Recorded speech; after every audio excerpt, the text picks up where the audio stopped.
RJD कितनी नौकरियां बांटी है, बिहार में उसका साम्राज्य रहा है, कितना नौकरियां बांट दी, कितनी सड़कें बना दी, सभी लोगों को मालूम है। ये मोदी जी की या योगी जी की रणनीति नहीं कि 2024 में ही हमें करें, 24 तो चुनाव हो नहीं। जय श्री राम। मेरे पास एक ही जवाब है कि त्रेता युग में राम थे और उस समय रावण भी था, और कलयुग में आज राम है, विपक्ष रावण है। एक नमक नहीं दिया हमारी सरकार ने। लॉकडाउन में गरीबों को जिलाया, राशन दिया, चना दिया, रिफाइंड दिया, नमक दिया, क्या चाहिए? घर दिया, घर दिया, शौचालय दिया, क्या लोगे भैया? एक बार सोनिया गांधी ने एक जोक है, उनसे पूछा पीएम का मतलब क्या होता है, तो बोला फिर से मोदी। सही बात है। क्या बोले? पीएम का मतलब क्या होता है, प्राइम मिनिस्टर नहीं बोला, फिर से मोदी आएंगे। कौन बोल रहा है? राहुल गांधी। नमस्कार, आप देख रहे हैं यूपी हेडलाइंस। हम आ चुके हैं आज गोरखपुर में, जहां पे राम मंदिर को लेकर के शोभा यात्रा निकाली जा रही है। हर जगह ये प्रक्रिया पूरे भारत में चल रही है। आइए जानते हैं लोगों की क्या खुशियां हैं, क्या कहना चाहते हैं रामलला को लेकर के। आइए जानते। क्या नाम पड़ेगा सर? अनूप शुक्ला जी, क्या लगता है कितनी तैयारियां हो चुकी हैं? बड़े ही उत्साह के साथ लोकसभा चुनाव को भी नजदीक आ चुका है, और इधर 22 जनवरी को लोकसभा चुनाव के नजदीक से मत जोड़िए। ये धर्म का मामला है और ये चुनाव से कतई नहीं है। ये विशाल हिंदू समागम है, और 500 सालों से जो संघर्ष चल रहा था भगवान राम के लिए, आज सफल हुआ है। तो हिंदू उसमें उत्साहित हैं। चुनाव को इससे मत जोड़िए। अच्छा सर, कितनी तैयारियां हो चुकी हैं? हर जगह पूरे देश में देखा जा रहा है कि शोभा यात्राएं निकाली जा रही हैं, न्योता की भी प्रक्रिया चला, इन्विटेशन कार्ड भी सबको दिया जा रहा है, कलश यात्रा के साथ दिया जा रहा है। हर जगह भव्य तैयारी चल रही है। गोरखपुर में काफ़ी भव्य तैयारी है। रोज प्रभात फेरी चल रही है। जितने हिंदू संगठन है घर घर अक्षत पहुंचा रहे हैं। सारी चीज़ें प्री अलर्टेड हो रही हैं। अच्छा सर, आरजेडी के एक नेता हैं, वो बोल रहे हैं कि हम नौकरियां बांटने का काम कर रहे हैं और बीजेपी अक्षत बांटने के काम कर रही है। इस पे क्या कहें? आरजेडी कितनी नौकरियां बांटी है, बिहार में उसका साम्राज्य रहा है, कितना नौकरियां बांट दी, कितनी सड़कें बना दी, सभी लोगों को मालूम है। और ये एक हिंदू समाज को टारगेट करते हैं। ये कुंठित हैं और समाज से बहिष्कृत हो जाएंगे कुछ दिनों में। अच्छा सर, पाखंड बताया जा रहा है, धोखा बताया जा रहा है। स्वामी प्रसाद मौर्य बोल रहे थे कि हिंदू धर्म एक धोखा है। इस पे क्या कहेंगे? भाई मान लीजिए हिंदू धर्म में धोखा है, तो वो अपने पिताजी का डीएनए टेस्ट कराए थे क्या कि वो उनको पिताजी कहते हैं और हिंदू धर्म को धोखा बताए थे? भाई उनका डीएनए मिल रहा है उनके पिताजी से। कभी चेक कराए थे कि हमारे बाप जिसको बाप कहते हैं उसको डीएनए चेक कराए थे? तो ये तो आस्था की चीज़ है ना। पिता भी आदमी आस्था से ही मानता है। सर क्या लग रहा है आपको, जैसे लोकसभा चुनाव नज़दीक भी है, जैसे आपने बोला कि इसको आस्था से मत जोड़िए, लेकिन विपक्ष कहीं ना कहीं टारगेट ये कर रहा है कि अभी 2024 के टाइम में ही क्यों राम मंदिर का उद्घाटन किया जा रहा है, और राम मंदिर के नाम पे ही बीजेपी वोट मांग रही है और उसी पे जीत रही है। अपने देश में हर साल हर महीने चुनाव होता रहता है, तो आखिर फिर कोई काम कब करेंगे?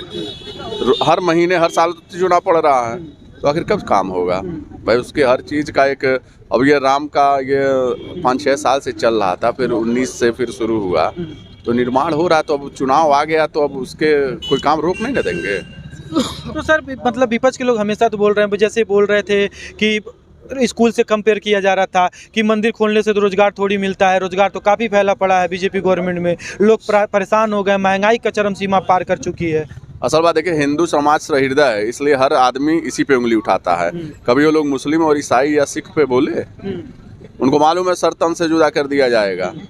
सबसे आसान टारगेट इनका हिंदू होता है। सर अभी आपने मुसलमान को जवाब मैं थोड़ा दूंगा। आइए सर, इधर आइए। क्या नाम पड़ेगा सर आपका? आनंद मणि। हाँ बताइए सर, क्या बात यह है सर, आपने कहा 24 में चुनाव हो रहा है, बीजेपी उस पे आ रही है, महंगाई चरम सीमा पे है, तो ये बताइए राहुल गांधी पहले क्या सबको फ्री में बांट गए थे? हमारी सरकार क्या दे रही है? हमारी सरकार आपको शिक्षा, समृद्धि, देश बचाओ और क्या देना चाहती है? राम मंदिर, सड़क मिल रहा है, राम मंदिर तो बनना था, क्या चाहिए आपको? और क्या चाहिए आपको? आपके घर की रोटी नहीं? विपक्ष क्या होता है? विपक्ष क्या होता है? विपक्ष को कुछ ना कुछ कहना पड़ेगा। उनका काम तो है कहना, हमारा काम है करना। हम जो करेंगे उसका फल मिलेगा, उसके अलावा कुछ नहीं मिलेगा। तो ये मोदी जी की या योगी जी की रणनीति नहीं कि 2024 में ही हमें करें। 24 तो चुनाव हो नहीं। जय श्री राम, जय श्री राम। ठीक है, उसके बाद विपक्ष का काम है, अगर मल्लिका अर्जुन खड़गे ने और सोनिया गांधी ने प्रस्ताव ठुकरा दिया, क्यों ठुकराया आपको मालूम है क्यों? क्योंकि वो राम हित में कभी थे ही नहीं। तो आज राम जो है अभी आपने बोला राम हित में थे ही नहीं। अभी भारत जोड़ो यात्रा जब राहुल गांधी ने चलाया था, अब भारत न्याय यात्रा की नहीं सर मेरी बात, मेरा क्वेश्चन ये को जोड़ना कहाँ है आपको? भारत तो जुड़ा हुआ है। आज मेरा मुसलमान भाई बना रहा है टैटू फ्री में 51,000, ठीक है, कोई वो बना दे रहा है, क्यों कर रहे हैं? आप अयोध्या जाइए, अयोध्या में मुसलमान जो जितने आपके मौलवी हैं वो रामायण सिखा रहे हैं। क्यों सिखा रहे हैं? ये सीख इसलिए दे रहे हैं जो हमारे हिंदुत्व था, सनातन धर्म फिर दोबारा पैदा हो गया है, अब उसको कोई मिटा नहीं सकता। अच्छा सर, आपने बोला है जय श्री राम, वो कभी इस पक्ष में नहीं थे। राहुल गांधी अब तो जाकर के मंदिरों में पूजा भी कर रहे हैं। राहुल गांधी जाकर के पूजा भी कर रहे हैं। राहुल गांधी तो कभी टोपी पहन लेंगे, कभी ये बन जाएंगे, कभी वो बन जाएंगे, वो छोड़ दीजिए। एक आदमी को एक पानी पे रहना चाहिए, वो है अपना देश। जो अपने देश की सुरक्षा करे, उससे बड़ा कोई नहीं है। जय श्री राम। और अपना देश अब समृद्ध हो गया है, तीसरी अर्थव्यवस्था बनने जा रहा है, और आने वाले भविष्य में अब हम लोग जातियों में नहीं बटेंगे। हाँ, हम लोग हिंदू मुसलमान सिख नहीं, हिंदुस्तान ही रहेगा। अब हम लोग जातियों में नहीं बटेंगे। जातियों सर क्या कह रहे हैं? इधर आइए, थोड़ा सा इधर आइए। क्या कह रहे हैं सर? हाँ, अब हिंदू जातियों में नहीं बटेगा। अब हिंदू सिर्फ अपने धर्म के प्रति जागरूक होगा। सर विपक्ष, इधर आ जाइए सर। विपक्ष वाले बोल रहे हैं कि मोदी जी सिर्फ जात धर्म के नाम पे वोट मांग रहे हैं और उसी से जीत भी रहे हैं। आज तक कभी आ गए नहीं उन्होंने। एक मिनट, मायावती ने गरीबों के लिए क्या किया? क्या किया? किसी की झोपड़ी नहीं बनी। आज तक इस सरकार ने एक नमक नहीं दिया। हमारी सरकार ने लॉकडाउन में गरीबों को जिलाया, राशन दिया, चना दिया, रिफाइंड दिया, नमक दिया। क्या चाहिए? घर दिया, घर दिया, शौचालय दिया। क्या लोगे भैया? क्या लोगे? जय श्री राम। सर इन्होंने बोला, आ जाइए माता जी इधर आइए। सर आइए, एक और क्वेश्चन पूछना आपसे। आपने बोला है सर कि नमक दिया, राशन दिया, चना दिया, रिफाइन दिया। विपक्ष वाले बोल रहे हैं यही सब दे करके मोदी जी महंगाई चरम सीमा पे पार कर चुके। 160 रुपया दाल हो चुका है। लेबर की मजदूरी इस समय कितनी है? 500। लेबर की मजदूरी कितनी है? 500। गैस सिलेंडर लेने हम जाते थे, मेरा गैस सिलेंडर चोरी हो जाता था। आज हम सिलेंडर के लिए फोन करते हैं, तुरंत 10 मिनट में सिलेंडर आता है। पहले सिलेंडर 500 का मिलता था, अभी 1100-1200 का हो गया। अरे मेरे भैया, तो जैसे आपके दिन बीतेंगे, आपके बच्चे बड़े होंगे, तो महंगाई हाफ पैंट पहनते थे, फिर फुल पैंट पहनेंगे कि नहीं पहनेंगे? हाफ पैंट ही पहनेंगे क्या जीवन भर? फुल पैंट भी पहनेंगे ना। तो क्या लग रहा है आपको, महंगाई नहीं है इस सरकार में? कोई महंगाई नहीं है। आप कमाने का मादा रखिए। ये सरकार हर घर में एक नौकरी देगी 15,000 की, और ये प्राइवेट की तरफ देश जा रहा है, क्योंकि हमें सरकार की सरकारी नौकरी नहीं चाहिए। हरामखोरी बंद। राहुल गांधी भी तो यही बोल रहे हैं कि आज के डेट में युवा इतने परेशान हो गए, 7 से 7.5 घंटा। सर मेरी क्वेश्चन, युवा तो वो खुद ही है। युवा हेलो सर, हेलो क्या कह रहे हैं? टीटी की नौकरी अपनी पार्टी को बर्बाद कर दिया। क्या सर, क्या कह रहे हैं? राहुल गांधी खुद परेशान है कि मैंने खुद बर्बाद कर दिया। एक बार सोनिया गांधी ने एक जोक है, उनसे पूछा पीएम का मतलब क्या होता है, तो बोला फिर से मोदी। सही बात है। क्या बोले? पीएम का मतलब क्या होता है? प्राइम मिनिस्टर नहीं बोला, फिर से मोदी आएंगे। कौन बोल रहा है? राहुल गांधी। आपकी इधर आ जाइए। मेरा नाम अनीता सिंह है। ठीक है, क्या लग रहा है? काफी जोरों शोर, काफी जोर। मेरे पास एक ही जवाब है कि त्रेता युग में राम थे और उस समय रावण भी था, और कलयुग में आज राम है, विपक्ष रावण है। तो विपक्ष रावण क्यों? विपक्ष तो बोल रहे हैं कि हम भी। विपक्ष राम के खिलाफ ही बोल रहा है ना, जो बोल रहे हैं। उनके खिलाफ ही ना बोल रहे हैं।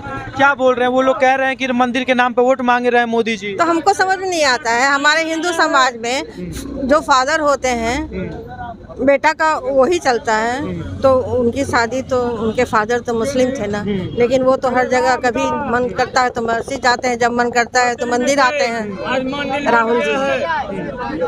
तो हमको उनका वो समझ भी नहीं आता रिश्ता क्या है। क्या नाम पड़ेगा चाचा आपका? कमलेश। कमलेश सर, क्या लग रहा है? काफी जोरों शोरों से शोभा यात्रा निकाली जा रही। 22 जनवरी को फिर से रामलला प्राण प्रतिष्ठा के साथ अयोध्या में आने वाले हैं। पूजा पाठ होने की, दिवाली भी मनाई जा रही है। क्या लग रहा है, क्या कहना चाहेंगे? ये भारत का अमृत काल है और हमारे लिए अभी पूरे भारत राष्ट्र के लिए एक गौरवान्वित क्षण है। समय काल भी भारत का ही है, इसलिए इसमें जो कुछ भी होगा समय और परिस्थिति ने मैनेज कर दिया है। यहाँ योगी आदित्यनाथ जी हैं, वहाँ प्रधानमंत्री मोदी जी भी हैं। तो योगी आदित्यनाथ जी कैसे हैं, ये जो आप देख रहे हैं यहाँ पर अयोध्या का जो कार्यक्रम चल रहा है, परम आदरणीय महंत अवैधनाथ से पहले दिग्विजय नाथ जी ने ही इस चीज़ का आधारशिला रखा था। ये मूर्ति कहाँ से चली, उसी मंडप में अगर इस कार्यक्रम को उन्होंने चालू किया तो उन्होंने ही किया और वहाँ से इस कार्यक्रम को लेके चला। आप समय और काल को देखोगे तो उनके ही शिष्य योगी आदित्यनाथ उत्तर प्रदेश के मुख्यमंत्री हैं।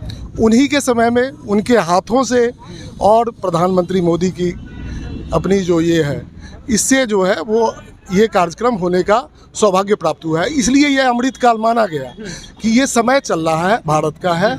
इसमें कहीं भी विरोधी पक्ष या कोई भी बात करने से ये समय बदलने वाला नहीं है और समय भारत के साथ है और भारत का झंडा ऊपर रहेगा। जय श्री राम।